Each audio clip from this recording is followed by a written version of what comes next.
Mga master, okay lang bang? Huwag niyong skip ang mga ads sa aking mga video kung okay lang mga master. Salamat sa solid na suporta po. Yon, what's up mga masters? Nandito na naman tayo sa panibagong araw, panibagong kabanata na naman ang pagsasama-samahan natin ngayon guys.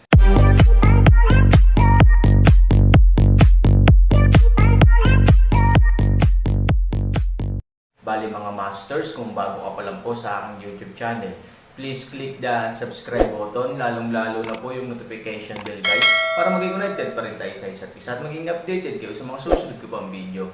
Bali mga masters, bago natin umpisahan ng kwento ay mag-shoutout po muna tayo para sa mga solid nating tagapakinig. Shoutout kay Casimiro Panlaan, shoutout kay Richard. Yun na nga mga masters, no? Bali hindi na ito patagalin. In 3, 2, 1, let's go! Sa kabilang banda, pinangunahan din ni Han Sanchen ang lahat sa gate ng Yetian City pagkatapos ng mahabang paglalakbay araw at gabi. Matapos ang ilang araw na hindi pagkikita, ang Yetian City ay tahimik na dumaan sa malalaking pagbabago sa pinagsamang pagsisikap ng lahat. Ang mga langgam ay napakahusay, bagamat hindi kalakihan, napakamayaman at napakasipag. Bilang karagdagan, pinakilos din ni Luo Jin ang buong lungsod upang magsagawa ng isang buong proseso upang magdagdag ng mga puntos. Sa Yetian City ngayon, hindi lamang ganap na nabago ang depensa ng panloob na lungsod, ngunit ang lahat ng putik na pader ay bagong natatakpan ng malalaking brick. Sa batayan ng orihinal, ang taas at kapal ng mga pader ng lungsod ay lumago ng napakalakas. Ang Yetian City ngayon ay may pader na halos kalahating metro ang kapal at 6 o 7 metro ang taas. Sa pagtingin pa lang ay masasabi mo na ang lugar na ito ay gawa sa tanso at bakal na nakakatakot. Gayunpaman, ang mga ito ay hindi pa tapos, ang mga ito ay masasabi lamang na ang mga pangunahing kaalaman. Sa labas ng matayog na pader ng lungsod, naghukay din ang Ant-Man ng napakahabang bangin, ang lalim ng bawat isa sa mga gullies na ito ay halos 10 metro, at ang mga dingding sa magkabilang gilid ng gully ay napakakinas. Sinasabing ilang uri ng espesyal na langis ang ginagamit upang ikalat ito, sa itaas. Not to mention sa araw, kahit gabi na nababalot ng yelo, sobrang madulas pa rin dito. Sa ilalim ng bangin, syempre may lahat ng uri ng mga nakatagong armas, bilang karagdagan sa iba't ibang dagger o pulang tip na itinulak taas sa ibaba, mayroon ding mga instant na nakatagong armas sa magkabilang gilid ng bangin. Sa ganitong paraan, kung ang isang tao ay hindi sinasadyang mahulog sa panahon ng prosesong ito, kahit na sila ay may mataas na pagtatanim at maaaring mag-react kaagad, kadalasan ay mahirap hanapin ang landing point dahil ang mga pader sa magkabilang gilid ay masyadong madulas, na nagpapahirap sa paglipad muli. At kapag hindi na sila makakalipad pataas, patuloy lang silang babagsak, hanggat sila ay nahulog sa ibaba, ang mga punyal sa ibaba ay hindi makakapatay sa kanila, at ang madalian na nakatagong mga sandata sa magkabilang panig ay magiging imposible para sa kanila na magtago. Sa makatuwid, kung mahulog ka, halos tiyak na mamamatay ka. Siyempre, ang kabuuang istruktura ng gully ay hindi ganoon ka-simple, ang ilalim na ibabaw nito ay maaari talagang baligtarin, sa madaling salita, kapag sapat na ang mga bangkay na naipon dito, maaaring gumamit ng mga nakatagong armas tulad ng punyal o dulo ng kawayan, nakatambak ang mga katawan at tinakpan. Hindi mahalaga, hanggat ang mekanismo ay aktibo, ang ilalim ay automatikong i-flip sa kabilang panig, at ang kabilang panig ay halos kapareho ng panig na ito, at patuloy na baliw na papatayin ang mga nahulog na mga kaaway. Ang mga nakabaligtad na bangkay ay direktang babagsak din mula sa itaas dahil sa pagkawalang galaw at mahuhulog sa mas mababang antas kung saan ang mga bangkay ay espesyal na pinoproseso. Hindi kalabisan na sabihin na hanggat hindi nasisira ang kanal, maaari itong palaging maging isang malaking makinang pangpatay. Ang lahat ng ito ay nabuo mula sa mahalagang karanasang natamo mula sa huling labanan ng milyong hukbo at pagkatapos ay napabuti. Pangalawa, sa labas ng bangin, nagtulungan din ang Ant-Man at Craftsman sa pagtatayo ng 3 malalaking pader ng Yanchang City. Kumpara sa panloob na mga pader ng Yetian City, ang mga pader na ito ay mas mataas, mas malaki, at mas matibay. Napakahalaga ng kanilang tungkulin, talaga, masasabing hindi lamang sila isang mahalagang koridor na nag-uugnay sa Yetian City at sa iba pang 2 virtual na lungsod, kundi isang mahalagang link din sa pagtatanggol ng panlabas na lungsod. Kailangan nilang tiisin ang direktang pag-atake ng kalaban mula dito, at kasabay nito, kailangan nilang pigilan ang kaaway na pumasok mula sa unang gate mula sa labas at gumaganap ng isang tiyak na papel sa depensa at counterattack kapag inaatake nila ang panloob na lungsod. Sa makatuwid, ang katigasan at taas nito ay malayo sa depensa ng panloob na pader. Siyempre, hindi sila isa, ngunit marami. Halimbawa, bagaman ang kalsada sa pagitan ng Yetian City at No. Ang dalawang lungsod ay 100 metrong lapad na kalsada, ito ay pinuputol sa ilang mga kalsada ng matataas na pader ng lungsod na ito. Sa ganitong paraan, nagiging napaka-perpekto ang pagtatanggol ng lungsod.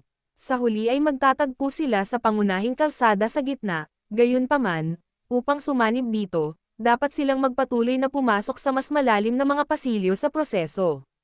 Ang mga tauhan at kabayo ni Han Sanchen ay maaaring tumayo sa pader ng lungsod at salakayin sila mula sa itaas habang patungo sa daanan, sa parehong oras, ang mga tao ay maaaring mag-set up ng mga ambush at defense point sa bawat antas ng maaga. May mga layer ng depensa. Gaano man kalakas ang kalaban, kung gusto nilang pumasok sa main road, matatalo sila ng iba't ibang level ni Han Sanchen. Pagkatapos noon, ito ang ubod ng buong depensa ng lungsod. Oo, 3 lungsod, 2 mali at 1 totoo. Ang 3 ay konektado sa isa't isa, bagamat sa katunayan ay alam ni Han Sanchen at ng iba pa na mayroong katotohanan at kasinungalingan dito. Sa katunayan, kung may tunay na laban, walang gaanong pagkakaiba sa pagitan ng katotohanan at kasinungalingan. Bagamat ang kaaway ay umatake mula sa lupa at tila hinaranggan ang daan ng lahat patungo sa lungsod, binuksan na ng langgam ang daanan sa ilalim ng lupa sa ilalim ng utos ni Han Sanchen. Sa makatuwid, kahit na sila ay mapalad at tumama sa tunay na lungsod, ang mga tao sa tunay na lungsod ay maaari ring mabilis na mailipat sa pamamagitan ng mga lagusan. Sa ganitong paraan, ang tunay na lungsod ay nagiging isang pekeng lungsod, at ang pekeng lungsod ay biglang naging isang tunay na lungsod.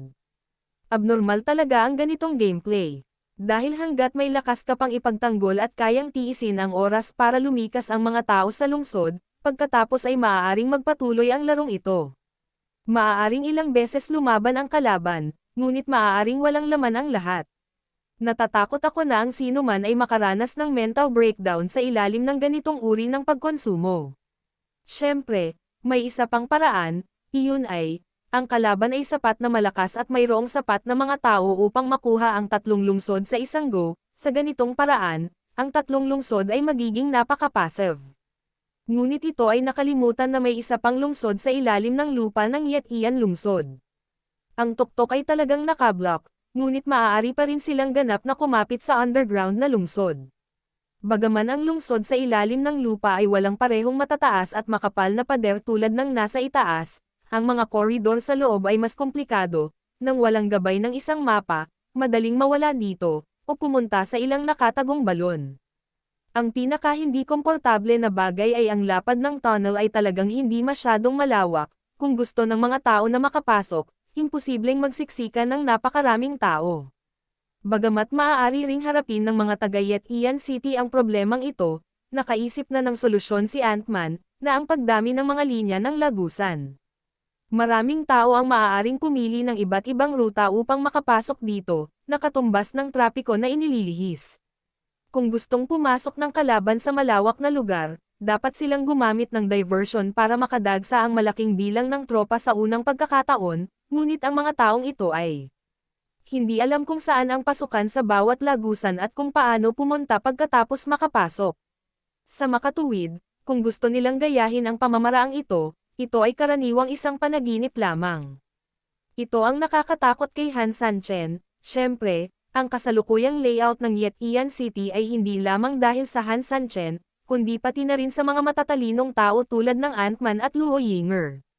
Gumawa sila ng maraming pagsasaayos sa unang layout ng Han Sanchen, at sa katunayan ang mga pagsasaayos na ito ay magpapalakas lamang ng Yetian City. Sa katunayan, ang karunungan ng publiko ay talagang napakalakas. Nang marinig ni Han Sanchen ang tungkol sa kasalukuyang pangkalahatang layout ng Yetian City, bahagyang nagulat siya, matapos makita ang kasalukuyang pangkalahatang mapa ng Yetian City at ilang mga palatandaan na ay dadagdag sa hinaharap. Hindi niya ito maisara ng mahabang panahon, bibig. Buti na lang, ang mga tao sa Yetian City ay pawang gumagawa ng desisyon, At buti na lang tinutulungan siya ni Ant-Man at Luo Yinger, kung hindi, kung makikipagtulungan sila sa kaaway sa isang lungsod na tulad nito, kahit na kasing lakas sila ng Han Sanchen, walang ganap na kumpiyansa na makakalabas ka rito ng ligtas at walang pag-aalala. Ang pagtatanggol na ito ay talagang airtight, ganap na imposible. Nang dumating si Han Sanchen at iba pa sa labas ng lungsod na may malaking bilang ng mga tao, sa totoo lang, agad nilang pinukaw ang pagbabantay ng mga tagapagtanggol ng lungsod, kahit na agad na naiulat ni Han Sanchen ang kanyang pagkakakilanlan sa depensa ng lungsod. Ngunit ang kabilang partido ay napakaingat pa rin at patuloy na nagtatanong kay Han Sanchen ng iba't ibang mga katanungan. Napakaraming problema kaya si Han Sanchen mismo ay medyo naiinis. Bagamat ang grupong ito ng mga tao ay kilala lahat ng Han Sanchen, alam din nila na ang kanilang leader ng alyansa ay nag-hike na, at nang siya ay lumabas, ang asawa ng pinuno ng alyansa ay kasama lamang niya. Pagbalik niya, ang mabait ay parang baboy na humihila ng pugad, at direkta niya itong ginulo, isang malaking grupo ng mga tao ang bumalik. Ito ay hindi makatuwiran sa lahat ng lohikal, sa totoo lang. Parang may nagpapanggap na Han Sanchen tapos nagdadala ng tropa para salakayin sila. Napatulala si Han Sanchen sa kanila, kalunos-lunos na ang kanyang marangal na pinuno ay nakatagpo ng ganoong katapusan, ngunit siya rin ay natutuwa na ang kanyang mga nasasakupan ay may ganoong kaingat na ugali. Sa oras na ito, si Luo Yinger, nakadamit ng magagandang damit at may kasamang personal na kasambahay, ay nagkataong gumagawa ng inspeksyon malapit sa tarangkahan ng lungsod. Sa totoo lang, kanina pa, nagpadala si Luo Jin ng mga tao para magpatrolya sa mga outpost sa labas ng lungsod. Hai Jin, Gao Scar at Luo Yinger, ang tatlong pinagkakatiwalaang general, araw-araw na umiikot sa kanilang mga post. Ang layunin nito ay talagang napakasimple, iyon ay, upang matiyak na ang lahat ng pumapasok ay ligtas at maingat hanggat maaari. Isang bagay na alam ni Luo Jin, ibig sabihin, wala si Han Sanchen sa Yetian City. Ang Yetian City ay nakaranas lamang ng malawakang digmaan, ngayon ito ay hindi lamang sa mga guho kundi pati na rin sa panganib. Yun na nga mga masters, no? Bali panibagong kabanata na naman yung natapos natin ngayong gabi. Muli, maraming salamat po talaga sa walang sawang suporta po sa aking YouTube channel na talagang inaabangan nyo po ang bawat upload ko po. Bali mga masters, magkita-kita ulit po tayo bukas ng gabi at ngayon po ay magpapaalam po muna tayo. Bali mga masters, bye-bye!